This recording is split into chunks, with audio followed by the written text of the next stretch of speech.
হাসলেও মরে যাবা, কাঁদলেও মরে যাবা, সুখে থাকলেও মরে যাবা, দুঃখে থাকলেও মরে যাবা, রাজপ্রাসাদের অট্টালিকায় থাকলেও মরে যাবা, জীর্ণ কুঠির কুড়ে ঘরে থাকলেও মরে যাবা। জীবনে কোনোদিন দুঃখ যদি না পাও তবুও মরে যাইবা, জীবনে কোনোদিন সুখও যদি না পাও তবুও মরে যাবা। কোনোদিন যদি না হাসো তাইলেও মৃত্যু হবে, কোনোদিন যদি না কাঁদো তাইলেও মৃত্যু হবে।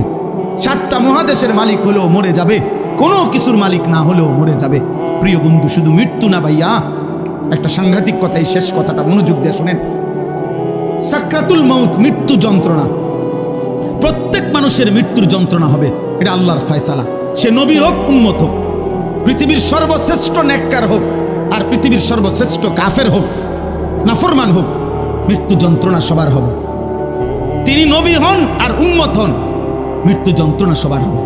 আমাদের প্রিয় নবী সাল্লাল্লাহু আলাইহি ওয়াসাল্লামেরও সাকরাতুল মাউত, মৃত্যু যন্ত্রণা ছিল, বিশুদ্ধ হাদিসের মধ্যে আছে। ইমানদারেরও মৃত্যু যন্ত্রণা হয়, নাফরমানেরও মৃত্যু যন্ত্রণা হয়।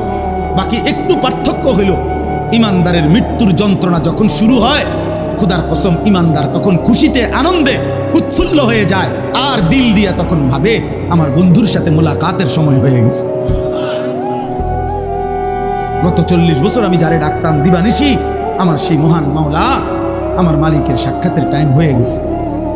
এই জন্য মুমিনের মৃত্যু যন্ত্রণা তার কাছে আনন্দকর, মজাদার, তৃপ্তিদায়ক, কারণ সে বুঝে এবার আমার মাহবুব, এবার আমার মাওলা, এবার আমার আল্লাহর সাথে আমার সাক্ষাৎ হবে।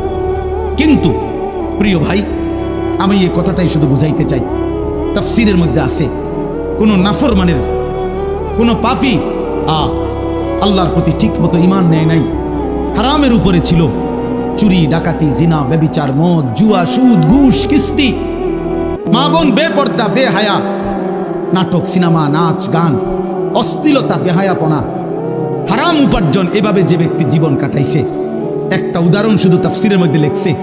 ভাইয়া, এই উদাহরণটা শুধু শোনো, ছেলেরাও, বাবারাও, আমিও। এই পৃথিবীতে যদি কেউ, কিতাবে লিখছে যে 900 বছর একটানা, মনে করেন কেউ পৃথিবীতে হায়াত পাইছে, কয়শো বছর?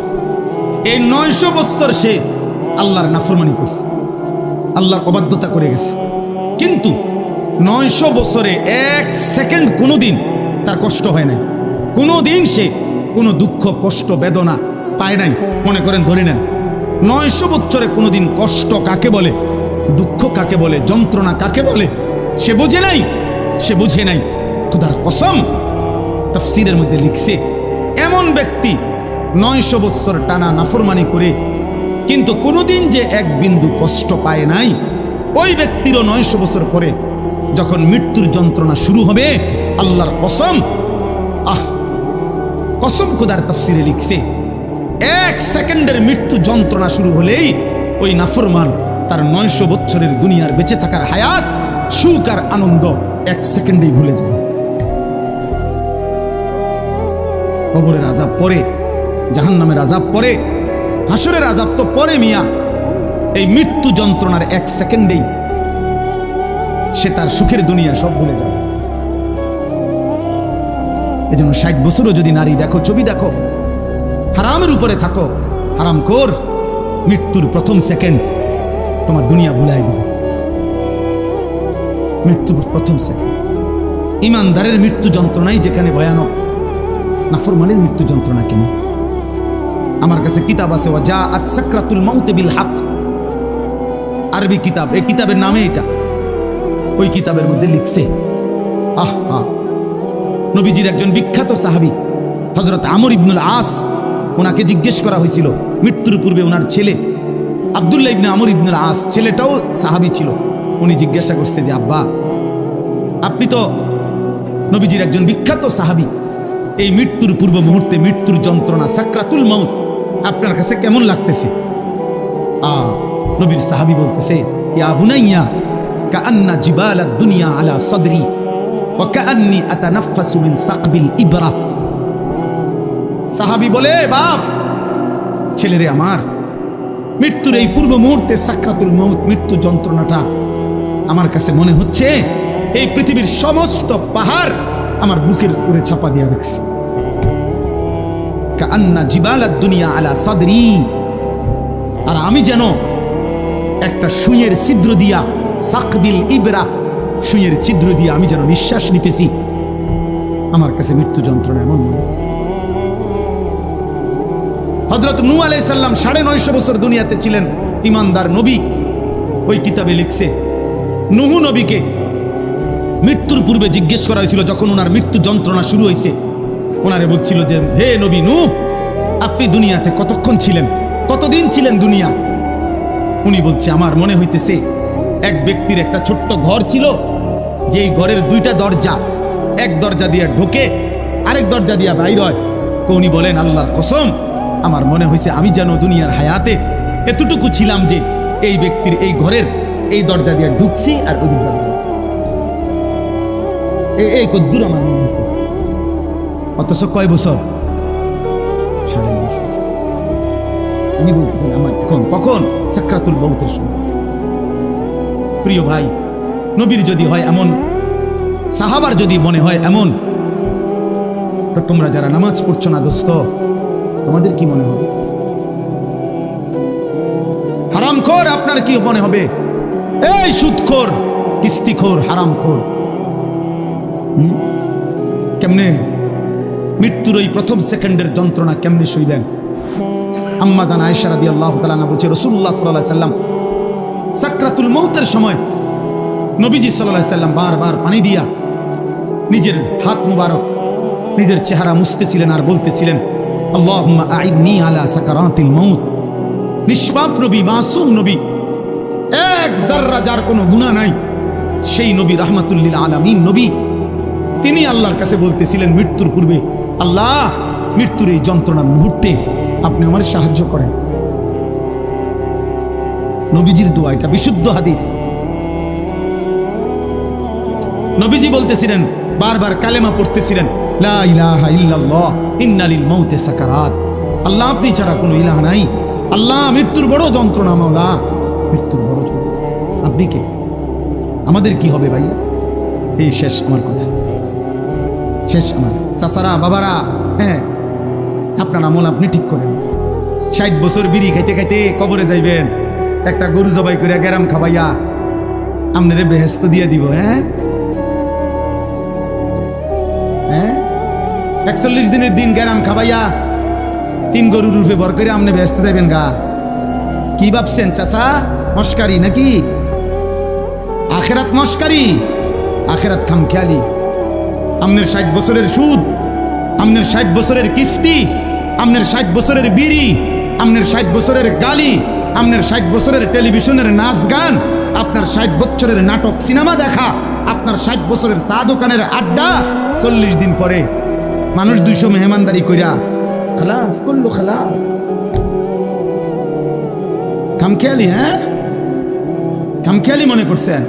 আখেরাত, আখেরাতকে আমরা খামখেয়ালি মনে করছি। অসুবিধা নাই, মানে আমরা মনে করছি অসুবিধা নাই, আমার ফুতাইতে আছে, গরু জবাই করে গেরাম খাবাইব।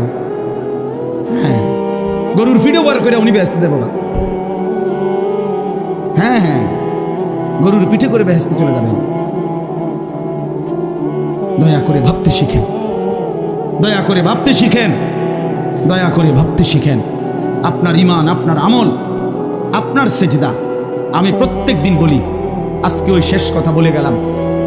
আমি অসংখ্যবার এই কথা বলি যে বাপ ভাই, দুনিয়ার ঘর আমনে একা না হইল, আমনে পুরা শেষ করতে না পারলো অসুবিধা নাই, যে দূর পারেন রাইখা যান, বাকিরা আইসা করবে। হয়তো দাদা বিট বাঁধা গেছে, বাফে আইসা হয়তো সার ডালাই দিছে, এরপরে ফুতে আইসা চারিদিকের ইট গাইথা রুম দরজা জানালা সব ঠিকঠাক করে এখন থাকে। এরকম হইতে পারে যে 3 পুরুষ মিল্লা একটা বাড়ি হয়তো ঠিক করছে, মাটির উপরে দুনিয়ার ঘর তো এটা সাজাইতে পারে এমন। কিন্তু আমার শেষ কথা, কবর নামের ওই ঘর, মাটির নিচের যেই ঘর, আপনার ঘর যদি আপনি না সাজাইয়া যান, খোদার কসম আপনার ফুত নাতি সাজাবে না। আল্লাহ তাআলা বলছেন এটা এক মানুষের উপরে সবচেয়ে বড় শাস্তি। 2টা থাপ্পড় দেওয়া তেমন কিছু নেই, একটু পরে ডইলা স্বাভাবিক হয়। 2টা ঘুষি দিলেও তেমন কিছু হয়, একটু ব্যথা লাগছে আর কি, একটু পরে ডইলা ডাইলা স্বাভাবিক হয়ে যায়। কিন্তু গুনার রাস্তায় অনবরত চলতে থাকে, কেউ তারে পিছন দিয়ে ডাকেও না, কেউ তাকে ফেরাইতেও চায় না, এমনকি আল্লাহও না তো তারে আর ফেরাবে। এই জন্য আমরা খুতবা পড়ি যে নবী সাল্লাল্লাহু আলাইহি সাল্লামের শেখানো খুতবা সব হুজুররা পড়ে দেন না, মান ইয়াহদিহিল্লাহু ফালা মুদিল্লা লাহু ওয়া মান ইউদ্লিলহু ফালা হাদিয়া। এই ওয়াজের শুরুতে এটা পড়ে দেখেন না। অর্থ হলো আল্লাহ যাকে হেদায়েত দেয় তাকে কেউ পথভ্রষ্ট করতে পারবে না, আল্লাহ যাকে গুমরাহ পথ হারা করে দেয় তাকে কেউ হেদায়েত দিতে পারবে। আব্দুল কাদের জিলানী রে বাইকটা যদি বড়ি বানায় দেয়, বাইজিদ বুস্তামিরে যদি বাইকটা আর যদি ট্যাবলেট বানায় দেয় তাহলে হবে। এই জন্য ভাইয়া এটা খুব গুরুত্বপূর্ণ যে আমার যেন এমন মুসিবত না হয় জীবনে, গুনাহকে এত লম্বা করতে নাই যার কারণে আল্লাহ তাআলা দিল শক্ত করে দিয়েছে। ফাকাসাত কুলুবুহুম, আল্লাহ তাআলা বলেন আমার বান্দা দীর্ঘদিন গুনাহ করছিল, নাফরমানি, তো আমি একদিন তার অন্তর পাথরের মতো শক্ত বানিয়ে দেব। ফাকাসাত কুলুবুহুম, শক্ত বানিয়ে দেব। এবার আর কোনোভাবে এই দিলের মধ্যে এক বিন্দু পরিমাণ নিজের পরিণতি হবে কি, নিজের যাবে কোথায়, এটা ভুলে গেছে। এটা বহুত বড় মুসিবত। নুওয়াল্লিহি মা তাওয়াল্লা ওয়া নুসলিহি জাহান্নাম। আল্লাহ তাআলা বলেন আমার রাসূলের বিরুদ্ধে যে চলে এবং আমার মুমিনদের পথের উল্টো যে চলে, রব্বুল আলামিন বলেন একদিন আমি তাকে উল্টো পথেই চালাইতে থাকি। বেশি দিন আমার উল্টা চলতে চলতে রাসূলের একদিন আমি তাকে উল্টো পথেই চালাই, আর এই উল্টো পথেই একদিন তাকে আমি জাহান্নামে ফেলব। আর কোনোদিন ফিরবার কথাও মনে পড়বে না। আহ 60 বছর হয়ে গেছে, এবারে মইরে কবরে গেছে, আমরা কিস্তি ওটার ফুতে শোধ করি, বুঝেন না এমন কথা না। ওনার ব্যাংকের লোন ওনার ফুতে শোধ করে, মৃত্যু পর্যন্ত কোনোদিন মনে হচ্ছিল না কেমনি মনে ওনার কিস্তি না চলে বলে, ওনার সুদ ওনার কিস্তি ওনার ফুতে সুদ। স্বামী মারা গেছে, বউয়ে আমি জানি এরকম খবর, বউয়ে বাজারে দোকানদারদের কাছে একটা স্বামীর সুদের টিয়াও বউ বোরকা কাট দিয়া পর্দান সিং সুদ করে পর্দা করে বোরকা কাউ দিয়ে সুদের টিয়াও।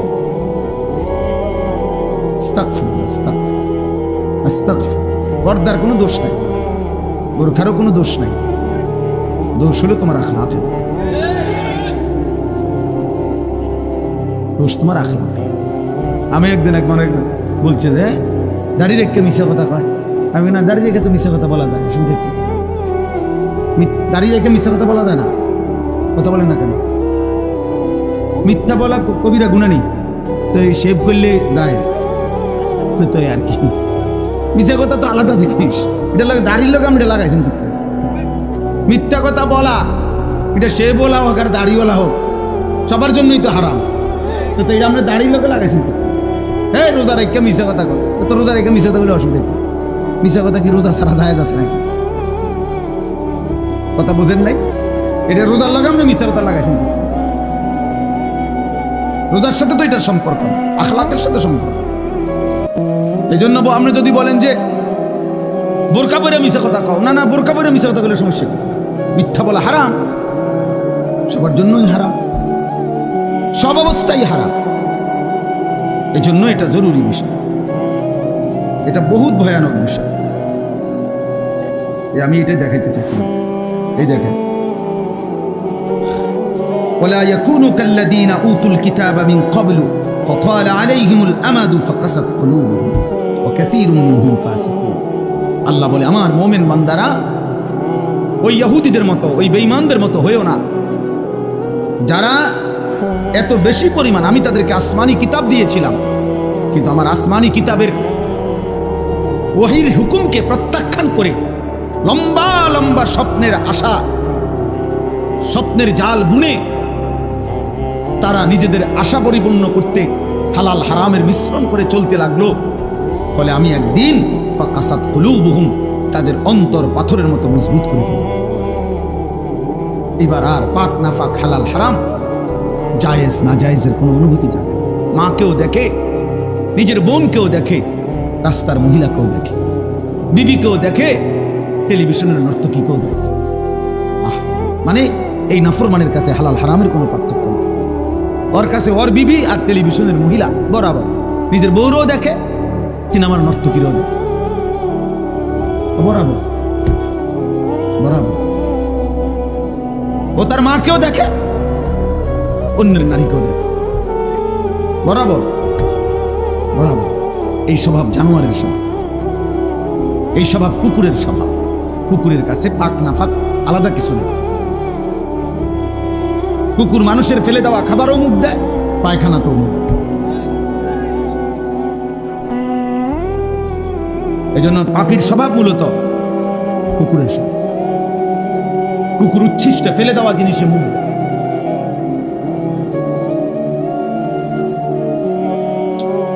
আল্লাহ আমাদেরকে বুঝতে পারে।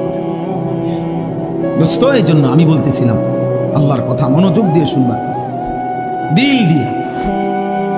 গাফেল হইলে, অমনোযোগী হইলে, দিলটা উল্টাইয়া ফেললে মুশকিল।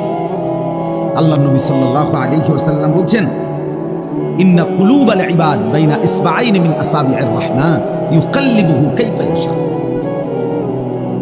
নবী সাল্লাল্লাহু আলাইহি ওয়াসাল্লাম বলেন, প্রত্যেক মানুষের অন্তর আল্লাহ তাআলার কুদরতি দুইটি আঙ্গুলের মাঝখানে, আল্লাহর কুদরতি আঙ্গুলের মাঝে প্রত্যেক মানুষের দিল। আল্লাহ নবী সাল্লাল্লাহু আলাইহি ওয়াসাল্লাম বলেন, ইউকাল্লিবুহু কাইফা ইয়াশা। আল্লাহ মানুষের দিল যেভাবে ইচ্ছা সেভাবে উলটপালট করতে পারে। আনুগত্যের উপরেও রাখতে পারে, নাফরমানির উপরেও কি করতে পারে। এই জন্য আমাদের প্রিয় নবী সাল্লাল্লাহু আলাইহি ওয়াসাল্লাম, নবীজি সাল্লাল্লাহু আলাইহি ওয়াসাল্লাম খুব বেশি যেই দোয়াগুলো পড়তেন, এর মধ্যে একটা দোয়া ছিল এটা। নবীজি বেশি বেশি এই দোয়াটা পড়তেন, ইয়া মুকাল্লিবাল কুলুব সাব্বিত কলবি আলা দীনিক। হে অন্তর সমূহের পরিবর্তনকারী, উলটপালটকারী আল্লাহ, আমার অন্তরটা, আমার দিলটা আপনার দ্বীনের উপরে মজবুত রাখেন। আমি যেন ঘুম যেতেও আপনাকে মনে রাখি, আমি যেন ঘুম থেকে উঠেও আপনাকে মনে রাখি, আমি যেন আপনাকে ভুলে না যাই, আপনাকে ভুলে না যাই। আমি যেন আপনাকে ঘুমাবার আগেও মনে রাখি, ঘুমাতে উঠেও। এই জন্য নবী সাল্লাল্লাহু আলাইহি ওয়াসাল্লাম ঘুম যেতেও দোয়া করতেন, ঘুম থেকে উঠেও দোয়া করতেন কিনা, আল্লাহুম্মা বিসমিকা আমুতু ওয়া আহয়া। আবার ঘুম থেকে উঠে বলতেন, আলহামদুলিল্লাহিল্লাযী আহয়ানা বা'দা মা আমাতানা ওয়া ইলাইহিন নুশুর। খাবারের শুরু তো আল্লাহর নাম নিতেন, তো খাবার শেষ করেও আল্লাহর নাম। বাথরুমে ঢুকতেও আল্লাহর নাম নিতেন, তো বের হয়েও আল্লাহর নাম। প্রত্যেকটা নড়াচড়াতে ওয়ালা জুনুবিহিম, আল্লাহ বলছে মোমেন প্রতিটা নড়াচড়ায় তুমি তোমার মালিকের নাম নাও। ওয়ালা জুনুবিহিম অর্থ পার্শ্ব পরিবর্তন, কারণ ওঠে বদলতে বদলতে। অর্থাৎ কেউ যদি এই কোমর এদিকে ফিরায়, এমন করি না আমরা, আল্লাহ, তো এরকম কোমর বদলাইতে গেল আল্লাহ, এদিকে ফিরল আল্লাহ। ওয়ালা জুনুব, আল্লাহ চাই বান্দা এভাবে আমার নাম। আমার শায়েখ আল্লামা মুফতি মুশতাকুর নবী কাসিম, আমি হুজুরে বহু দেখছি, ওনার সাথে আমি লম্বা লম্বা পথ সফর করছি। রাত্রিবেলা সারা রাত গাড়িতে ছিলাম। গাড়ি যতবারই ব্রেক দেয়, যতক্ষণই ধাক্কা খায় গাড়িতে, একটু ধাক্কা খাইলেই ওনার সাথে সাথে উনি সুবহানাল্লাহ আলহামদুলিল্লাহ কোনো না কোনো একটা তাসবিহ করে ওঠে। আল্লাহর নাম অটোমেটিকলি যেন মুখ থেকে বের হতেছে।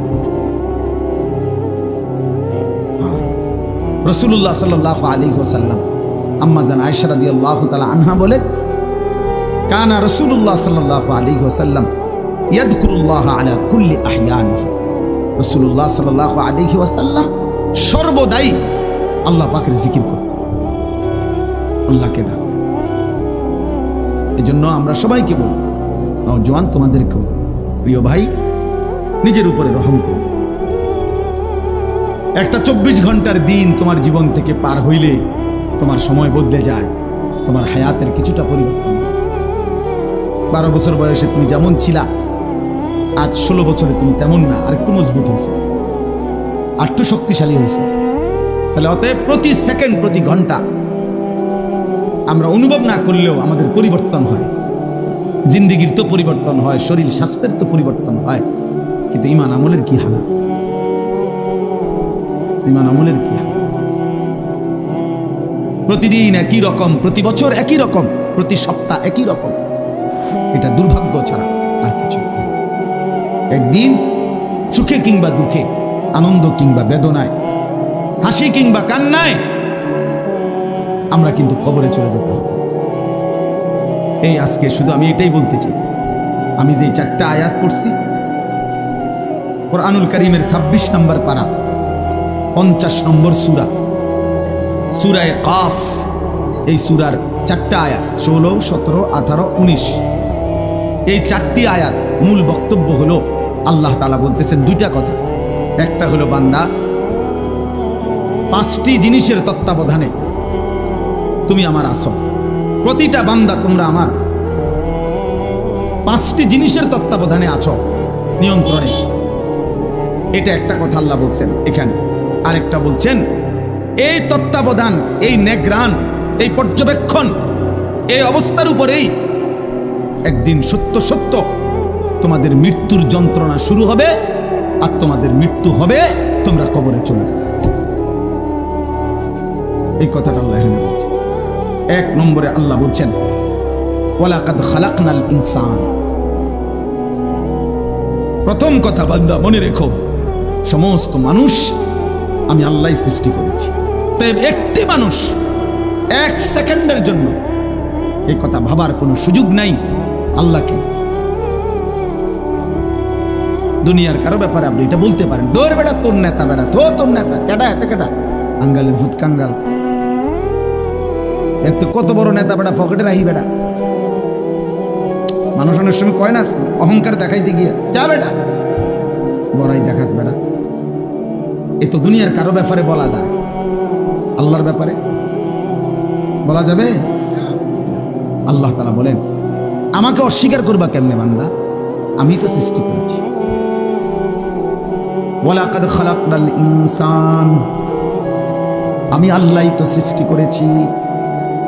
লাকাদ খালাকনাল ইনসানা ফি আহসানি তাকওয়িম, এই কায়নাতের সবচেয়ে সুন্দর আকৃতি দিয়ে আমি আল্লাহই তো মানুষকে সৃষ্টি করেছি। রব্বুল আলামিন বলেন কোটি কোটি আমার সৃষ্টি বান্দা, চারিদিকে তাকিয়ে দেখো, ফুল কত সুন্দর, ফল কত সুন্দর, পাখি কত সুন্দর, গাছ কত সুন্দর, মাছ কত সুন্দর। কিন্তু আল্লাহ বলে 4টা কসম করে বলি বান্দা, তুমি তার চাইতে কোটি গুণ বেশি সুন্দর।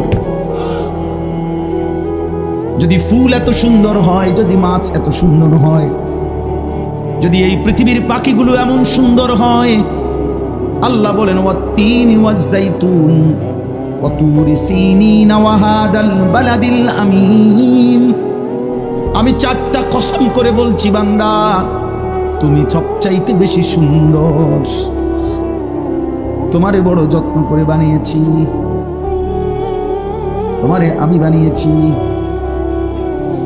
ইন্না খালাকনাল ইনসানা মিন নুতফাতিন আমশাজ, আল্লাহ বলেন তোমার বাবার কাছ থেকে বের হওয়া, তোমার মায়ের জরায়ুতে পৌঁছা, আমি আল্লাহর কুদরতে ওই 1 ফোঁটা নাপাক বীর্য থেকেই আমি তোমাকে সৃষ্টি করেছি। এই বহু জায়গায় কথাগুলো বলছেন, একই কথা, একই কথা বলছে। আল্লাহ তাআলা বলছে ইন্না খালাকনাল ইনসানা মিন সুলালাতিন মিন তিন, আল্লাহ বলে শুকনো ঠনঠনে, কোনো কাদা নাই, পানি নাই, একদম শুকনো মাটি থেকে আমি আল্লাহই তোমাকে মানুষকে সৃষ্টি করেছি। রব্বুল আলামিন বলেন ইয়া আইয়ুহাল ইনসানু মা গাররাকা বিরাব্বিকাল কারীম, আল্লাহ বলে বান্দারে আমার, মানুষ রে আমার, এমন দয়ালু মেহেরবান মাওলা আমি আল্লাহ। আমার মতো এমন দয়ালু মেহেরবান মাওলাকে ছেড়ে দিতে কে তোমাকে ধোঁকা দিল? কে তোমাকে বলল যে ওই মালিককে সেজদা দিও না? কে তোমাকে বুঝাইয়া দিল না ফরমান? এমন মালিকের নাফরমানি করো, এই মালিকের নিষেধ শুইল না। আহ, সুদ কে হারাম করছে? ঘুষ কে হারাম করছে? মদ কে হারাম করেছে? জুয়া কে হারাম করেছে? চুরি কে হারাম করেছে? ডাকাতি কে হারাম করেছে? জিনা কে হারাম করেছে? ব্যভিচার কে হারাম করেছে? নামাজ পড়তে আদেশ কে করেছে? বেনামাজি হতে নিষেধ করেছে কে? এই নাফরমান। তাহলে এমন মালিকের নাফরমানি কেমনে করো? 365 দিনে খোদার এক বছরে কোনোদিনও ফজরের নামাজ পড়লা না। মুসলমানের বাচ্চা এত বড় জানোয়ার হয়? হ্যাঁ, মুসলমানের ঘরে এত বড় হাইওয়ান থাকে? তুমি মুসলমান? তুমি মুসলমান? 30 বছর মুসলমান সুদ খায়। মুসলমান প্রতিদিন ওজনে কম দেয়। মুসলমান সারা রাত নর্তকী দেখে, উলঙ্গ ছবি দেখে। মুসলমানের যুবক প্রতিদিন জিনার ব্যভিচার তালাশ করে।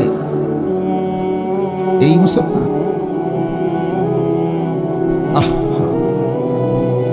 আমার কাছে কিতাব আছে, মিসালি নওজোয়ান, উর্দু কিতাব। ওইখানে আছে পাকিস্তানের একজন বিশ্ববিখ্যাত বুজুর্গ ছিলেন, মুজাহিদ ছিলেন, হযরত মাওলানা মুফতি নিজামউদ্দিন শামজাই রহমতুল্লাহ আলাইহ, যাকে প্রকাশ্যে আল্লাহর দ্বীনের কথা বলার জন্য প্রকাশ্যে দিবালোকে গুলি করে মারা ফেলছে, শহীদ করে ফেলছে। তিনি বলছিলেন, হে যুবক, উনি যুবকদেরকে লক্ষ্য করে একটা কথা বলছিলেন যে, হে যুবক, এই পৃথিবীর প্রথম দিন থেকে এই পর্যন্ত পৃথিবীর ইতিহাস তুমি খুঁজে দেখো। পৃথিবীর ইতিহাসে যত সংগ্রাম, যত মতবাদ, যত চিন্তা, যত চেতনা, যত আন্দোলন, যত উদ্দেশ্য, যত লক্ষ্য এই পৃথিবীতে বাস্তবায়ন করতে কেউ চাইছে, তো সেই জন্য যখনই খুন দরকার হয়েছে, রক্ত দরকার হয়েছে, জান দরকার হয়েছে, সর্বপ্রথম প্রত্যেক যুগে, প্রত্যেক কালে প্রতিটি মতাদর্শ, প্রতিটি মতবাদ প্রতিষ্ঠার জন্য কলিজার খুন যারা পেশ করেছে তারা যুবক। যতবার এই পৃথিবীতে রক্ত লাগছে ততবার যুবকের রক্তই ব্যবহার হয়েছে।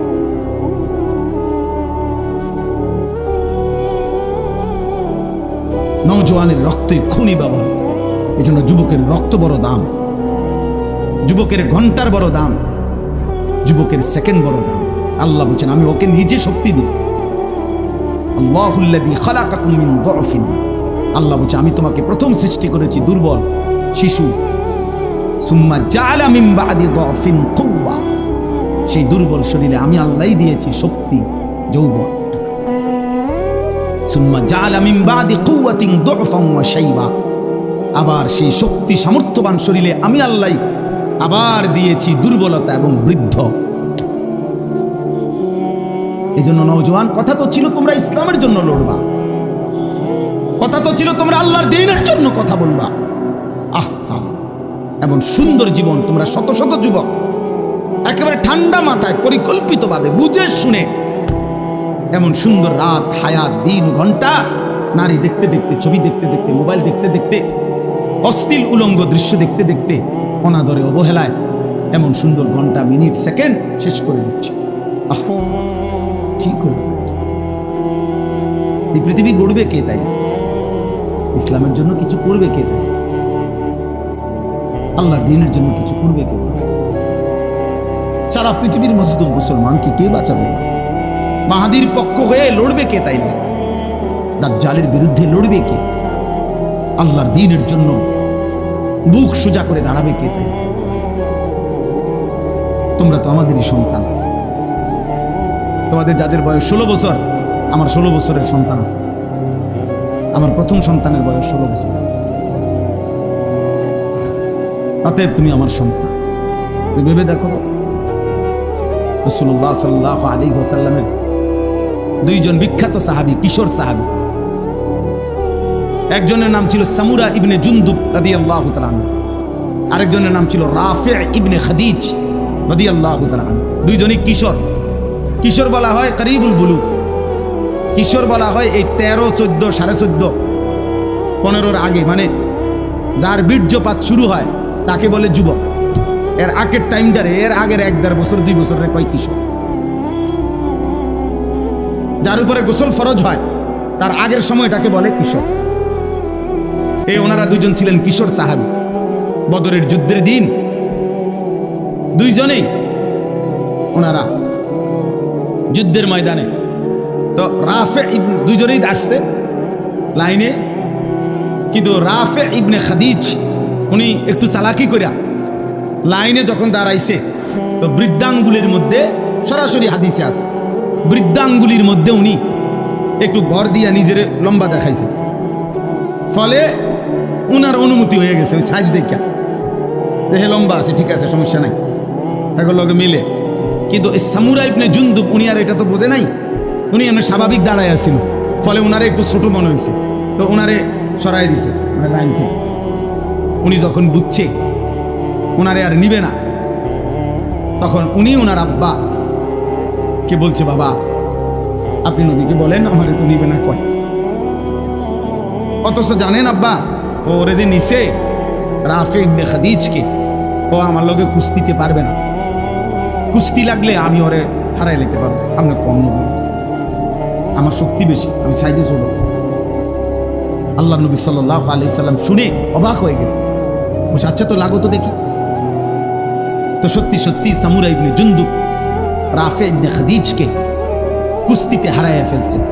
আল্লাহ নবী সাল্লাল্লাহু আলাইহি সাল্লাম দুইজন কিশোর সাহাবী জিহাদের আগ্রহ দেখে দুইজনকেই অনুমতি দিয়েছে।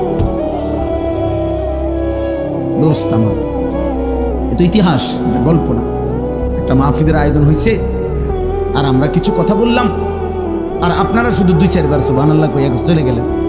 না রে মাফ, এতটুকুর জন্য মাহফিল না, একটু বিবেক জাগানো, অনুভূতি জাগানো, আখিরাতের ফিকির জাগানো, পরকালের ভয় তৈরি করা, নিজেদের দায়িত্ব, কর্তব্য, আত্মপরিচয়, যে পরিচয় জানে না ভাইয়া, তার চাইতে বড় বদনসিব, হতভাগা আর কি।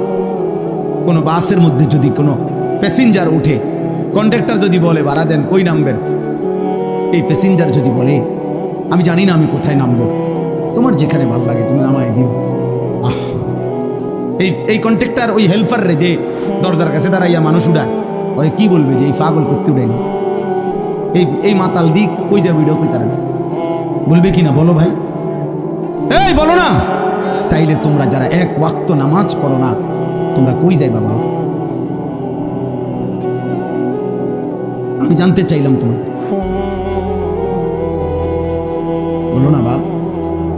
তোমাদের যাদের চুল কাফেরের মতো, বেঈমানের মতো, এই ডান দিকে যাদের চুল বড়, বাম দিকে যাদের চুল বড়, সামনের দিকে যাদের চুল বড়, এই তো কাফেরের চুল।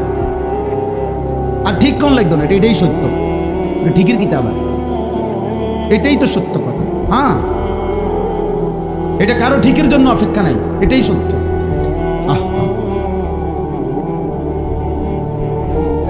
বলো ভাই তুমি কোথায় যাবা এই চুলের ফ্যাশন নিয়ে? টার্গেট কি, মানে টার্গেট কোন নারীকে দেখানো? তো আমরা পাঞ্জাবি টুপি পরে আমাদের কি বিবি মিলে নাই? এই পৃথিবীর টুপি দাড়িওয়ালা তাহলে বিয়ে করে নাই? তো তুমি কোন দিকে যাচ্ছ আমার দোস্ত? বল প্রিয় ভাই, বল যাদের শরীর নাফাক, পেশাব পায়খানা করে ঠিক মতো টয়লেট পেপারও ব্যবহার করো না, পাক নাফাকের, বিশেষ করে পেশাব করে যারা পাক নাফাকের ধার ধারণা, এই নাপাক শরীর নিয়ে তুমি কোথায় যাবা ভাইয়া? টার্গেট কি, কোথায় থামবা? আজকের রাত যে তুমি সারা রাত মোবাইলে ছবি দেখা, রাত 2টায় ঘুমায় গেলা, ছবি দেখতে দেখতে, উলঙ্গ নাচ দেখতে দেখতে, এক সময় ক্লান্তিতে তোমার যে ঘুম চলে আসছে, এই ঘুম যদি আর না ভাঙে? অনেক সিএনজির পিছনে লেখা থাকে, বাসের পিছনে লেখা থাকে, ঘুম ভাঙলে সকাল, না ভাঙলে পরকাল, লেখা থাকে না? ভেবে দেখো ভাইয়া, তো এই নাফাক শরীর কেউ তো জানলো না, তো তোমার গন্তব্য কোথায়? গন্তব্য কোথায়? এই জন্য আল্লাহ তাআলা বলছেন, বান্দা যাচ্ছ কোথায় তুমি? আমার থেকে ছুটবা কেমনে? আমি তো তোমাকে সৃষ্টি করেছি। ওয়ালাকাদ খালাকনাল ইনসান। এই জন্য এই কথা আল্লাহ প্রথম প্রত্যেককে মনে করাই দিছে, বান্দা মনে রেখো তুমি কিন্তু আমার সৃষ্টি। যদি তোমার সামান্য বিবেকও থাকে তাহলে তুমি আমার নাফরমানি কমপক্ষে করতে পারো না, কারণ আমি তোমারে বানাইছি, তুমি আমার। এই কায়নাত আমি সৃষ্টি করেছি তোমার জন্য। হুয়াল্লাযী খালাকা লাকুম মা ফিল আরদি জামিআ। আল্লাহ বলছে তামাম দুনিয়ার সব কিছু আমি আল্লাহ তোমাদের জন্য সৃষ্টি করেছি। ওয়াসাখখারা লাকুম মা ফিস সামাওয়াতি ওয়াল আরদ। আল্লাহ বলেন আসমান ও জমিনের সব আমি আল্লাহ তোমাদের অধীনস্থ করে দিয়েছি। আমি অধীনস্থ না করলে তোমাদের বিমান বাতাসে উড়তো না, আমি অধীনস্থ না করলে তোমাদের জাহাজ পানিতে ভাসতো না। এটা আমি আল্লাহ তোমাদের অধীন করেছি। ওয়াযাল্লালনাহা লাহুম ফামিনহা রাকুবুহুম ওয়া মিনহা ইয়াকুলুন। সূরা ইয়াসিনের আয়াত। আল্লাহ বলেন চতুষ্পদ প্রাণী, গরু, ওট, মহিষ, গাধা, ঘোড়া, আল্লাহ বলেন এগুলো আমি তোমাদের অধীন করেছি। ফলে কোনোটা তোমরা জবাই করে গোশত খাও, আর কোনোটার পিঠে চড়ে তোমরা চলাফেরা করো। আমি অধীন না করলে পারতাম না। একটা ঘোড়া তুমি তোমার মতো দেড় বিড়া বেড়া ঘোড়ারে তুমি সামাল দিতে পারতা না, পারতা না। একটা লাথি দিলে তুমি উড়ে যাবে। কিন্তু আল্লাহ বলেন ওকে আমি তোমার অধীনস্থ করে দিয়েছি বান্দা। তাহলে এই গোটা কায়নাত আমি তোমার জন্য দিলাম, তোমাকে আমি বানাইলাম। মিন আইয়ি শাইইন খালাকাহু ফাকাদ্দারা সুম্মা সাবিলা ইয়াসসারা। আল্লাহ বলে ধীরে ধীরে আমি সৃষ্টি করেছি। একদিন মায়ের পেট থেকে আমি তোমার বের হওয়ার রাস্তা সহজ করে এই পৃথিবীর আলো দেখবার সুযোগ দিয়েছি। আমি সুযোগ দিয়েছি বান্দা। আলাম নাজআল লাহু আইনাইন। আল্লাহ বলে দুইটা চোখ। বলো তো বান্দা, তোমার বিবেক যদি থাকে তুমিই বলো আমি কি তোমাকে দুইটা চোখ দেই নাই? কথা বলে উত্তর দেন, দিয়েছেন? ওয়ালিসানাও ওয়া শাফাতাইন। আল্লাহ বলে জিহ্বা আমি দেই নাই? দুইটি ঠোঁট আমি দেই নাই? বলে এভাবে বারবার কোরআনে আল্লাহ তাআলা মনে করাই দিচ্ছে, বান্দা আমি সৃষ্টি করেছি, আমি সৃষ্টি করেছি। তুমি আমার থেকে সরতে পারবা না, তুমি আমার বাঁধন থেকে ছুটতে পারবা না। যত বড় শক্তিধরী হও, তুমি যত বড় অহংকারী হও না কেন, তুমি জমিনে যত বড়াই করো না কেন, আমার অধীন থেকে তুমি ছুটতে পারবা না। ওয়ালা তামশি ফিল আরদি মারাহা ইন্নাকা লান তাখরিকাল আরদা ওয়া লান তাবলুগাল জিবালা তুলা। আল্লাহ বলে আমার বান্দা অহংকার করে জমিনে হেঁটো না, কারণ যত জোরেই পাও মারো না কেন তুমি তো মাটি ফাটাইতে পারবা না। আবার ঘাড় যত উঁচাই করো না কেন তুমি তো ওই পাহাড় সমান লম্বা হইতে পারবা না। বড়াই করো কেন? অথচ বৃষ্টির ফোঁটা পানি জমিন ছিদ্র করে ফেলে, কিন্তু তোমার বুট জুতা তো জমিন ফাটাইতে পারে না, ফাটাইতে পারে না। এক তাল গাছ তো তোমার চাইতে লম্বা, এক সুপারি গাছ তো তোমার চাইতে লম্বা, একটা খেজুর গাছ তো তোমার চাইতে লম্বা। অহংকার করো কেন? এক বুজুর্গকে, এক যুবককে, এক বুজুর্গ আল্লাহর ওলি ওই যুবককে বলছিল, হে যুবক অহংকার না করে ধীরে সুস্থে হাঁটো। যুবক তখন বলছিল, হে মিয়া আমার তারিফুনি, চেনেন আপনি আমাকে? আমি কে? কথা বলতেছেন। তখন ওই বুজুর্গ বলছেন, হ্যাঁ চিনি তো তোমাকে, চিনি। ও কে বলে? চিনি তোমাকে, তুমি হলা সেই মানুষ যার প্রথম শুরু ছিল দুর্গন্ধযুক্ত নাপাক একটু বীর্যের ফোঁটা। তোমাকে চিনি আমি, ও চিরেই মৃত্যুর মাধ্যমে যে হয়ে যাবে দুর্গন্ধযুক্ত একটা পচা লাশ। তোমাকে চিনি আমি, যে এই হায়াতটুকু নিজের পেটে প্রতিদিন চলাফেরা করতেছে, বহন করছে কিছু নাফাক পায়খানা। এই হলে তুমি। বড়াই করছো কেন? তোমার আমি চিনি না? তুমি তো দুর্গন্ধযুক্ত নাপাক এক বীর্যের ফোঁটা ছিলা, আর চোখ বন্ধ হলেই তুমি হয়ে যাবা দুর্গন্ধযুক্ত পচা লাশ। আর পেটে এখন তোমার আছে দুর্গন্ধযুক্ত কিছু পায়খানা। তো যার শুরু মাঝখান শেষ সবই দুর্গন্ধ, তার আবার অহংকার কিসে? আর আবার অহংকার কিসে? একজন বিশ্ববিখ্যাত খলিফা ছিলেন হযরত ওমর ইবনে আব্দুল আজিজ রাহমাতুল্লাহ আলাইহি, ইসলামের পঞ্চম খলিফা। তিনি বলতেন মাঝে মাঝে কবরস্থানে গিয়ে হযরত ওমর ইবনে আব্দুল আজিজ কবরের দিকে তাকাইয়া বলতো, ইয়া মাউতু মাজা ফাআলতা বিল আহিব্বা, হে মৃত্যু, হে কবর, আমার বন্ধুদের সাথে তুমি কি করেছো বলো, আমার আপনজনদের সাথে তুমি কি করেছো বলো তো। আইনাল আহবাব, আইনাল আসদিকা, আইনাল জুল্লাস, আইনাস সাম্মার। অর্থ হলো আমার বন্ধুরা কোথায়, আমার আত্মীয়রা কোথায়, আমি যাদের সাথে বসতাম তারা কোথায়, খুশিরা, আমি তার কাছে থাকি, আমারে আড়াল করবো। এই তিনটা কথা। আরেকটু, তাহলে তিনটা হলো। এক নাম্বার, আল্লাহ আমারে মনে করাই দিছে, আনিস আমি তোমাকে সৃষ্টি করেছি। দুই নাম্বার, আল্লাহ আমাকে বলতেছে, আনিস তোমার অন্তরের গভীরে যেই কথা আসা যাওয়া করে কল্পনাগুলোও আমি জানি। তিন নাম্বার, তোমার রক্তের শিরা উপশিরায় আমি আল্লাহ তাআলা তার চাইতে বেশি কাছে আছি। এবার চার নাম্বারে আল্লাহ বলেন, ইয ইয়াতালাক্কাল মুতালাক্কিয়ানে আনিল ইয়ামিনি ওয়া আনিশ শিমালি কাঈদ। আল্লাহ বলে, বান্দা চার নাম্বারে মনে রেখো, 24 ঘন্টা তোমার ডানে এবং বামে আমার দুইজন ফেরেশতা আছে। আছে? কথা বলে না? আছে তো? ওরা লিখছে। এই চারটা হলো। 5 নাম্বার, মা ইয়ালফিজু মিন কাউলিন ইল্লা লাদাইহি রাকিবুন আতীদ। আল্লাহ বলে, বান্দা তারা তো দুইজন আছেই, অতিরিক্ত আরেকজন ফেরেশতা আছে যে তোমার এই দুই জবান মানে দুই ঠোঁটের মাঝখানে যে জিহ্বা, এই জিহ্বা দিয়ে তুমি যা বলো, যখন যা বলো, যা করো, 24 ঘন্টায় তুমি যেই শব্দটাই বলো না কেন, উচ্চারণ করো না কেন, ভালো মন্দ, উপকারী অপকারী, জিকির দাও করো আর গালি দাও, আল্লাহ বলে এই জিহ্বা দিয়া যা বের হয়, আল্লাহ তাআলা বলেন আমার আরেকজন ফেরেশতা তোমার মুখের প্রতিটা উচ্চারণ লিখে রাখে। এই কয়টা হলো? 5টা। কয়টা? 5টা। 1, আমি তোমাকে সৃষ্টি করেছি, আমার থেকে যাইবা কেন? 2, তোমার অন্তরের গভীর বিষয়টা আমি জানি, আমার থেকে লুকাবা কেন?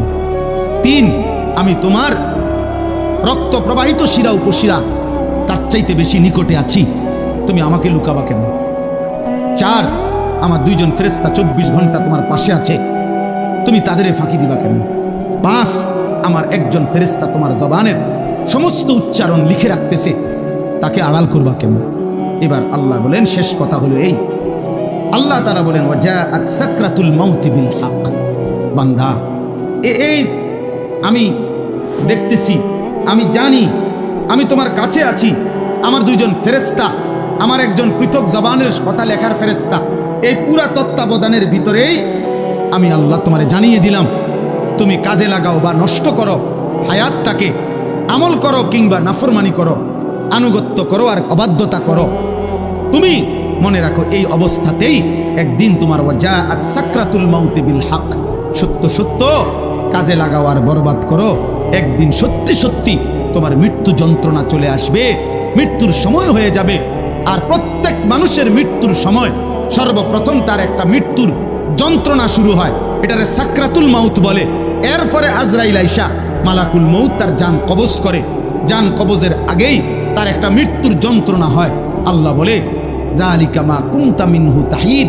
এই মৃত্যু যন্ত্রণা থেকেই বান্দা, এই মৃত্যু থেকে তুমি গত 40 বছর, 30 বছর, 60 বছর পলায়ন করতে চেয়েছিলে, কিন্তু সেই মৃত্যু যন্ত্রণা শুরু হবে। মৃত্যুর সময় আসবেই আসবে, হাসলেও মরে যাবা, কাঁদলেও মরে যাবা, সুখে থাকলেও মরে যাবা, দুঃখে থাকলেও মরে যাবা, রাজপ্রাসাদের অট্টালিকায় থাকলেও মরে যাবা, জীর্ণ কুঠির কুড়ে ঘরে থাকলেও মরে যাবা। জীবনে কোনোদিন দুঃখ যদি না পাও তবুও মরে যাইবা, জীবনে কোনোদিন সুখও যদি না পাও তবুও মরে যাবা, কোনোদিন যদি না হাসো তাইলেও মৃত্যু হবে, কোনোদিন যদি না কাঁদো তাইলেও মৃত্যু হবে। 7টা মহাদেশের মালিক হলেও মরে যাবে, কোনো কিছুর মালিক না হলেও মরে যাবে। প্রিয় বন্ধু, শুধু মৃত্যু না ভাইয়া, একটা সাংঘাতিক কথাই, শেষ কথাটা মনোযোগ দিয়ে শুনেন। সাকরাতুল মাউত মৃত্যু যন্ত্রণা, প্রত্যেক মানুষের মৃত্যুর যন্ত্রণা হবে, এটা আল্লাহর ফয়সালা। সে নবী হোক, উম্মত হোক, পৃথিবীর সর্বশ্রেষ্ঠ নেককার হোক আর পৃথিবীর সর্বশ্রেষ্ঠ কাফের হোক, নাফরমান হোক, মৃত্যু যন্ত্রণা সবার হবে। তিনি নবী হন আর উম্মত হন, মৃত্যু যন্ত্রণা সবার হবে। আমাদের প্রিয় নবী সাল্লাল্লাহু আলাইহি ওয়াসাল্লামেরও সাকরাতুল মাউত মৃত্যু যন্ত্রণা ছিল, বিশুদ্ধ হাদিসের মধ্যে আছে। ইমানদারেরও মৃত্যু যন্ত্রণা হয়, নাফরমানেরও মৃত্যু যন্ত্রণা হয়। বাকি একটু পার্থক্য হইল, ইমানদারের মৃত্যুর যন্ত্রণা যখন শুরু হয়, খোদার কসম ইমানদার তখন খুশিতে আনন্দে উৎফুল্ল হয়ে যায়, আর দিল দিয়া তখন ভাবে আমার বন্ধুর সাথে মোলাকাতের সময় হয়ে গেছে। গত 40 বছর আমি যারে ডাকতাম দিবানিশি, আমার সেই মহান মাওলা আমার মালিকের সাক্ষাতের টাইম হয়ে গেছে। এই জন্য মুমিনের মৃত্যু যন্ত্রণা তার কাছে আনন্দকর, মজাদার, তৃপ্তিদায়ক, কারণ সে বুঝে এবার আমার মাহবুব, এবার আমার মাওলা, এবার আমার আল্লাহর সাথে আমার সাক্ষাৎ হবে। কিন্তু প্রিয় ভাই, আমি এই কথাটাই শুধু বুঝাইতে চাই, তাফসীরের মধ্যে আছে কোন নাফরমানের, কোন পাপী আল্লাহর প্রতি ঠিক মতো ঈমান নেয় নাই, হারামের উপরে ছিল, চুরি ডাকাতি জিনা ব্যভিচার মদ জুয়া সুদ ঘুষ কিস্তি, মা বোন বেপর্দা বেহায়া, নাটক সিনেমা নাচ গান অশ্লীলতা বেহায়াপনা হারাম উপার্জন, এভাবে যে ব্যক্তি জীবন কাটাইছে, একটা উদাহরণ শুধু তাফসীরের মধ্যে লিখছে। ভাইয়া এই উদাহরণটা শুধু শোনো, ছেলেরাও বাবারাও আমিও। এই পৃথিবীতে যদি কেউ কিতাবে লিখছে যে 900 বছর একটানা, মনে করেন কেউ পৃথিবীতে হায়াত পাইছে 900 বছর, এই 900 বছর সে আল্লাহর নাফরমানি করছে, আল্লাহর অবাধ্যতা করে গেছে, কিন্তু 900 বছরে 1 সেকেন্ড কোনোদিন তার কষ্ট হয় নাই, কোনোদিন সে কোনো দুঃখ কষ্ট বেদনা পায় নাই। মনে করেন ধরে নেন 900 বছরে কোনোদিন কষ্ট কাকে বলে, দুঃখ কাকে বলে, যন্ত্রণা কাকে বলে সে বুঝে নাই, সে বুঝে নাই। খোদার কসম তাফসীরের মধ্যে লিখছে, এমন ব্যক্তি 900 বছর টানা নাফরমানি করে কিন্তু কোনোদিন যে এক বিন্দু কষ্ট পায় নাই, ওই ব্যক্তিরও 900 বছর পরে যখন মৃত্যুর যন্ত্রণা শুরু হবে, আল্লাহর কসম, কসম খোদার তাফসীরে লিখছে 1 সেকেন্ডের মৃত্যু যন্ত্রণা শুরু হলেই ওই নাফরমান তার 900 বছরের দুনিয়ার বেঁচে থাকার হায়াত, সুখ আর আনন্দ 1 সেকেন্ডেই ভুলে যাবে। কবরের আযাব পরে, জাহান্নামের আযাব পরে, হাসরের আযাব তো পরে মিয়া, এই মৃত্যু যন্ত্রণার 1 সেকেন্ডেই সে তার সুখের দুনিয়া সব ভুলে যাবে। এই জন্য 60 বছরও যদি নারী দেখো, ছবি দেখো, হারামের উপরে থাকো, হারামখোর, মৃত্যুর প্রথম সেকেন্ড তোমার দুনিয়া ভুলাই দেবে। মৃত্যুর প্রথম সেকেন্ড। ইমানদারের মৃত্যু যন্ত্রণাই যেখানে ভয়ানক, নাফরমানের মৃত্যু যন্ত্রণা কেমন? আমার কাছে কিতাব আছে, ওয়াজাআত সাকরাতুল মাউত বিল হক, আরবি কিতাব, এই কিতাবের নামে এটা। ওই কিতাবের মধ্যে লিখছে, নবীজির একজন বিখ্যাত সাহাবী হযরত আমর ইবনুল আস, ওনাকে জিজ্ঞেস করা হয়েছিল মৃত্যুর পূর্বে, ওনার ছেলে আব্দুল্লাহ ইবনে আমর ইবনুল আস, ছেলেটাও সাহাবী ছিল। উনি জিজ্ঞাসা করছে যে আব্বা, আপনি তো নবীজির একজন বিখ্যাত সাহাবী, এই মৃত্যুর পূর্ব মুহূর্তে মৃত্যুর যন্ত্রণা সাকরাতুল মাউত আপনার কাছে কেমন লাগতেছে? নবীর সাহাবী বলতেছে, ইয়া বুনাইয়া কাআন্না জিবালাদ দুনিয়া আলা সাদরি ওয়া কাআন্নী আতানাফাসু মিন সাকবিল ইবরা। সাহাবী বলে, বাপ, ছেলেরে আমার, মৃত্যুর এই পূর্ব মুহূর্তে সাকরাতুল মাউত মৃত্যু যন্ত্রণাটা আমার কাছে মনে হচ্ছে এই পৃথিবীর সমস্ত পাহাড় আমার বুকের উপরে চাপা দিয়ে রাখছে। কাআন্না জিবালাদ দুনিয়া আলা সাদরি, আর আমি যেন একটা সুইয়ের ছিদ্র দিয়া, সাকবিল ইবরা, সুইয়ের ছিদ্র দিয়া আমি যেন নিঃশ্বাস নিতেছি। আমার কাছে মৃত্যু যন্ত্রণা এমন মনে হচ্ছে। হযরত নূহ আলাইহিস সালাম 950 বছর দুনিয়াতে ছিলেন, ইমানদার নবী। ওই কিতাবে লিখছে, নূহ নবীকে মৃত্যুর পূর্বে জিজ্ঞেস করা হয়েছিল, যখন ওনার মৃত্যু যন্ত্রণা শুরু হয়েছে, ওনারে বলছিল যে, হে নবী নূহ, আপনি দুনিয়াতে কতক্ষণ ছিলেন, কতদিন ছিলেন দুনিয়া? উনি বলছে, আমার মনে হইতেছে এক ব্যক্তির একটা ছোট্ট ঘর ছিল, যেই ঘরের 2টা দরজা, এক দরজা দিয়া ঢোকে, আরেক দরজা দিয়া বাইর হয়। উনি বলেন, আল্লাহর কসম, আমার মনে হয়েছে আমি যেন দুনিয়ার হায়াতে এতটুকু ছিলাম যে এই ব্যক্তির এই ঘরের এই দরজা দিয়ে ঢুকছি আর ওই দিকটা। এই কদ্দুর আমার মনে হইতেছে। অথচ কয় বছর? 9.5 বছর। উনি বলতেছেন আমার এখন কখন? সাকরাতুল মউতের সময়। প্রিয় ভাই, নবীর যদি হয় এমন, সাহাবার যদি মনে হয় এমন, তো তোমরা যারা নামাজ পড়ছো না দোস্ত, তোমাদের কি মনে হবে? হারামখোর আপনার কি মনে হবে? এই সুদখোর, কিস্তিখোর, হারামখোর, কেমনে মৃত্যুর ওই প্রথম সেকেন্ডের যন্ত্রণা কেমনে সইলেন? আম্মা জান আয়েশা রাদিয়াল্লাহু তাআলা আনহা বলছে, রাসূলুল্লাহ সাল্লাল্লাহু আলাইহি সাল্লাম সাকরাতুল মউতের সময় নবীজি সাল্লাল্লাহু আলাইহি সাল্লাম বারবার পানি দিয়া নিজের হাত মুবারক নিজের চেহারা মুছতেছিলেন আর বলতেছিলেন, আল্লাহুম্মা আইন্নি আলা সাকারাতিল মউত। নিষ্পাপ নবী, মাসুম নবী, এক যাররা যার কোনো গুনাহ নাই, সেই নবী রাহমাতুল লিল আলামিন নবী, তিনি আল্লাহর কাছে বলতেছিলেন মৃত্যুর পূর্বে, আল্লাহ মৃত্যুর এই যন্ত্রণার মুহূর্তে আপনি আমার সাহায্য করেন। নবীজির দোয়া, এটা বিশুদ্ধ হাদিস। নবীজি বলতেছিলেন, বারবার কালেমা পড়তেছিলেন, লা ইলাহা ইল্লাল্লাহ ইন্না লিল মাউতি সাকারাত। আল্লাহ আপনি ছাড়া কোনো ইলাহ নাই, আল্লাহ মৃত্যুর বড় যন্ত্রণা, মাওলা মৃত্যুর বড় যন্ত্রণা। আপনি কে? আমাদের কি হবে ভাইয়া? এই শেষ আমার কথা, শেষ আমার চাচারা বাবারা, হ্যাঁ আপনার আমল আপনি ঠিক করেন। 60 বছর বিড়ি খাইতে খাইতে কবরে যাইবেন, একটা গরু জবাই করে গেরাম খাবাইয়া আপনারে বেহেস্ত দিয়ে দিব। হ্যাঁ হ্যাঁ 41 দিনের দিন গেরাম খাবাইয়া 3 গরুর রূপে বর করে আপনি বেহেস্ত যাইবেন গা। কি ভাবছেন চাচা? মস্কারি নাকি? আখেরাত মস্কারি, আখেরাত খামখেয়ালি। আপনার 60 বছরের সুদ, আপনার 60 বছরের কিস্তি, আপনার 60 বছরের বিড়ি, আপনার 60 বছরের গালি, আপনার 60 বছরের টেলিভিশনের নাচ গান, আপনার 60 বছরের নাটক সিনেমা দেখা, আপনার 60 বছরের চা দোকানের আড্ডা, 40 দিন পরে মানুষ 200 মেহমানদারি কইরা খালাস করলো, খালাস। খামখেয়ালি, হ্যাঁ খামখেয়ালি মনে করছেন। আখেরাত, আখেরাতকে আমরা খামখেয়ালি মনে করছি। অসুবিধা নাই মানে ওটা মনে করছে, অসুবিধা নাই, আমার ফুতাইতে আছে, গরু জবাই করে গেরাম খাবাইব। হ্যাঁ গরুর ফিডও বার করে উনি বেহেস্তে যাবো না। হ্যাঁ হ্যাঁ গরুর পিঠে করে বেহেস্তে চলে যাবেন।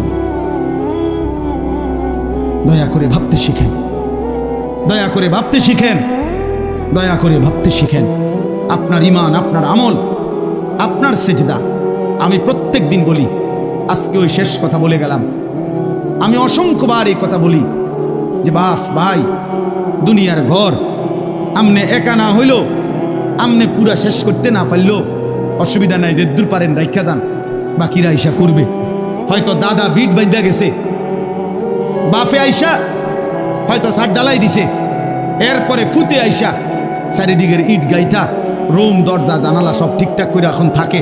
এরকম হইতে পারে যে 3 পুরুষ মিল্লা একটা বাড়ি হয়তো ঠিক করছে, মাটির উপরের দুনিয়ার ঘর তো এটা সাজাইতে পারে এমন। কিন্তু আমার শেষ কথা, কবর নামের ওই ঘর, মাটির নিচের যেই ঘর, আপনার ঘর যদি আপনি না সাজাইয়া যান, খোদার কসম আপনার পুতনাতি সাজাবে না। গরুর গোশত আর ফার্মের মুরগা দিয়া, পাঙ্গাস মাছ দিয়া আপনার কবর রাজা মাহফিত না কাকা। জি না, কিছু সোয়াব হইতারে,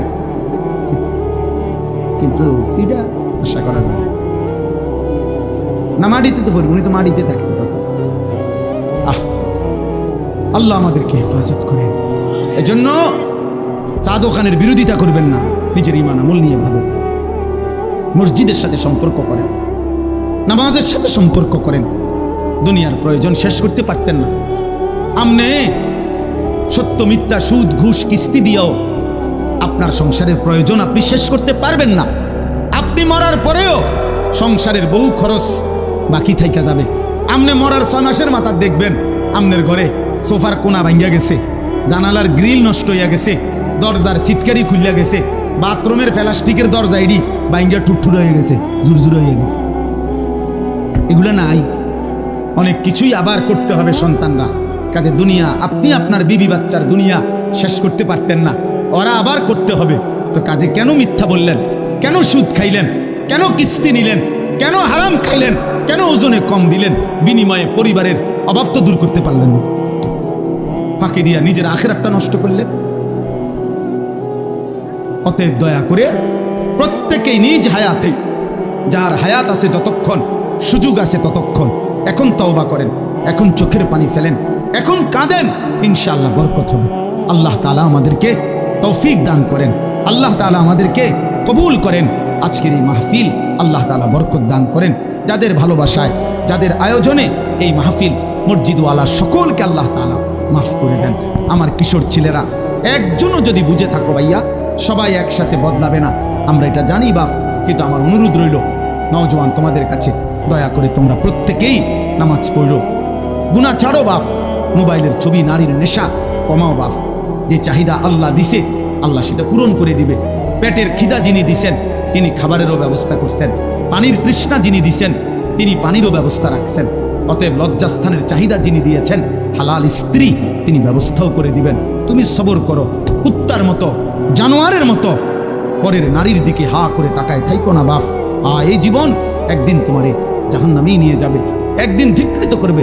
কোনো নেশাখোর, গাঁজাখোর, কোনো জিনাখোর, কোনো ব্যভিচারী, কোনো লম্পট চরিত্রহীনকে পৃথিবী কোনোদিন 100 কোটি বছর পরেও পৃথিবী তাকে কোনোদিন সম্মানের সাথে স্মরণ করবে না, তাকে লানতেই দিবে, অভিশাপই দিবে।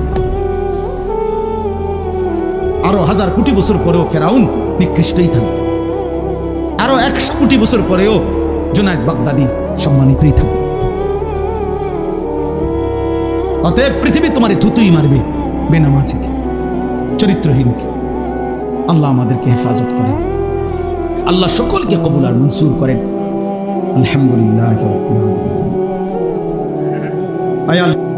আল্লাহর কথা বসে শোনা, এটা আদব, এটা জরুরি, গুরুত্বপূর্ণ। বসে শুনতে হবে, এতে বরকত হয়, এতে বরকত। নবী সাল্লাল্লাহু আলাইহি ওয়াসাল্লাম যেখানেই কথা বলতেন, সাহাবায়ে কেরাম নবী সাল্লাল্লাহু আলাইহি ওয়াসাল্লামের কথা বসে শুনতেন। হযরত জিবরাইলের মতো ফেরেশতা যখন নবীজির কাছে মানুষের আকৃতিতে আসতেন, তখন নবীজির সামনে মুখোমুখি হয়ে বসতেন। এতটা মুখোমুখি যে নবী সাল্লাল্লাহু আলাইহি ওয়াসাল্লামের হাঁটুর সাথে হাঁটু, বুকের সাথে বুক মুখোমুখি, চোখের সাথে চোখ মুখোমুখি। আসনাদা রুকবাতাইহি ইলা রুকবাতাইহি। রাসূলুল্লাহ সাল্লাল্লাহু আলাইহি ওয়াসাল্লাম একদিন সাহাবাদেরকে সাথে নিয়ে একজন সাহাবীর জানাজা পড়তে গেছেন। জানাজার সেখানে গিয়ে দেখছেন যে তখনও কবর খোঁড়া শেষ হয় নাই, আর একটু সময় লাগবে, আরো 10-20 মিনিট। তো হাদিসে স্পষ্ট আছে, হযরত বারা ইবনে আযিব রাদিয়াল্লাহু তাআলা আনহু বর্ণনা করেন, নবীজি ওইখানেই বসে গেলেন এবং আমরাও তার চতুর্দিকে বসলাম। ফাজালাসা ওয়া জালাসনা হাওলা, তিনিও বসলেন, আমরাও চারদিকে বসলাম। এরপরে নবীজি ওই কবর খোঁড়া পূর্ণ শেষ হওয়া পর্যন্ত আমাদের সামনে মৃত্যু এবং কবরের উপরে লম্বা বয়ান করলেন। তাইলে একটা কবরস্থান যেখানে কবর দাফন হবে, সেটা স্বাভাবিকভাবে ওয়াজের কোনো স্টেজ না, প্যান্ডেলও না, এবং ওইখানে হয়তো এতটা মুনাসিব জায়গাও না, কিন্তু এরপরেও নবীজি বসছেন, তো সাহাবীরা বসছেন, যেরকমই হোক জায়গাতে। এরপরে নবীজির কথা সাহাবারা শুনছে, অথচ এখানে তো এটা বসার জন্য ইন্তজাম করা হয়েছে, এখানে বসবে না কেন? এই জন্য ভাইয়া এটা জরুরি, সবসময় মনে রাখবেন। এটা একটা সার্কাস না যে ম্যাজিক। কিছুক্ষণ দেখে গেলাম আগের দিনে বাজারে বাজারে যে ওষুধ বেচত অ্যাম্বাসাররা, ওই মানুষ চারদিকে ঘিরাও দিয়ে দাঁড়াইতো, মাঝখান দিয়ে ওষুধ বেচত, গান গাইতো। আমার ছোট্টবেলায় মনে আছে, একবারে 2-3-তে পড়ি যে সময় পাই না, আমার বোনের বাড়িতে গেলে, আমার বোন জামাই বাজারের বড় ব্যবসায়ী ছিল, তো মাঝে মধ্যে এগুলা যে অ্যাম্বাসাররা ওষুধ বেচে এগুলা শুনতে যাইতাম, ছোট আছিলাম। তো বলতো যে এখনই গান শুরু হবে, আপনারা মনোযোগ দিয়ে গান শুনেন। এই এক লাইন হয়তো গান কইছে, এরপরে হইতে আবার ওই হইতে ওষুধের কাহিনী, গান আর শেষ হয় না। এরপরে আমরা এই ওষুধটা 4টা কাজ করে ওই ওষুধ বেশি। এই যে ওইখানে মানুষ যেরকম গোল হইয়া দাঁড়ায়, তো এইটা তো এমন না। এই জন্য ভাই আল্লাহর কথা মনোযোগ দিয়ে বসে শুনতে হবে, সবসময় মনে রাখতে হবে। কোনো গাফেল মানুষ অমনোযোগী আল্লাহর কথা তার কলিজায় পৌঁছায়। 2 নম্বর কথা হলো হাতে ধরা সবগুলো মোবাইল বন্ধ করতে হবে। একজনও ছোট বড় জওয়ান বুড়া হুজুর পাবলিক টুপিওয়ালা টুপি ছাড়া কেউ হই মোবাইল হাতে ধরে ভিডিও বা রেকর্ড করা যাবে না। আমি নয়তো উঠাই দেবো, দমক দেব, আপনি শরম পাইবেন, শক্ত দমক দেব। আর যদি নিজে চলে যায় সমস্যা না, আমাদের পক্ষ থেকে অনুরোধ, যে কেউ চলে গেলে সমস্যা নেই। আমার এটা তো কোনো নির্বাচনী জনসভা না, আর আমি কোনো প্রার্থীও না, আমার কোনো মার্কা নেই। অতএব আমি জনসমর্থন দিয়ে কি করি? অনেক মানুষ হইলেও সমস্যা নাই, কম হইলেও সমস্যা নেই।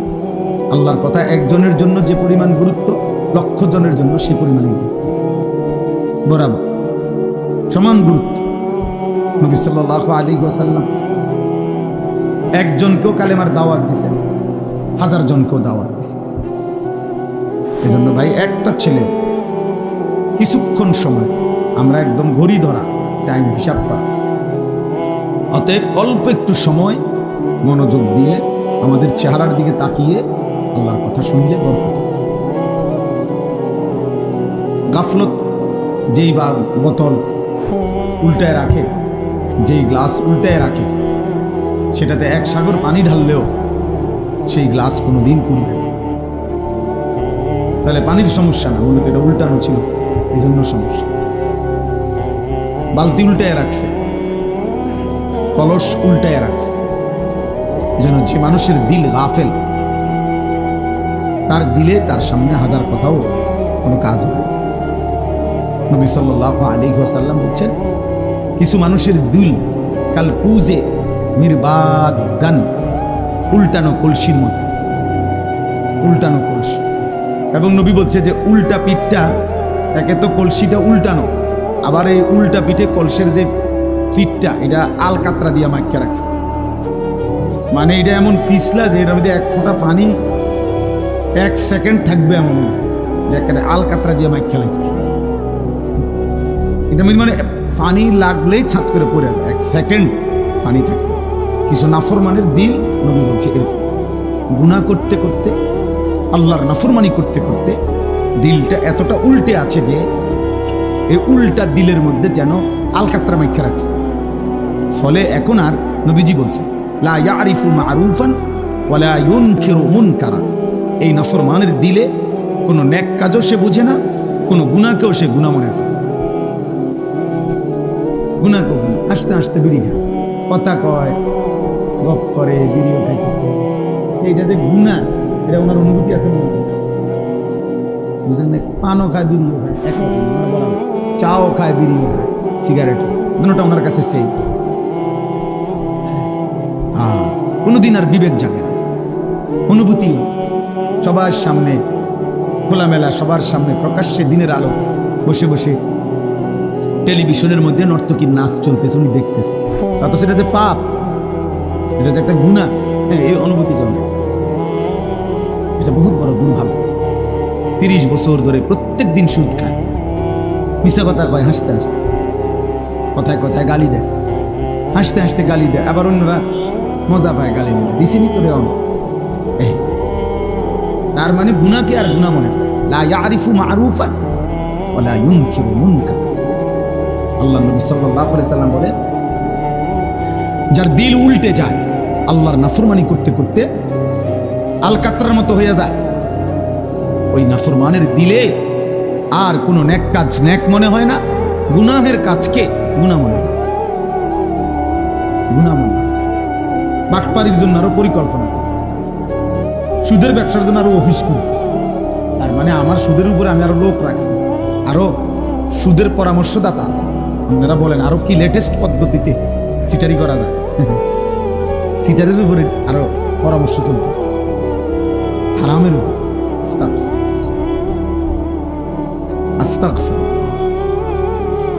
কোনো মানুষের উপরে সবচেয়ে বড় মুসিবত,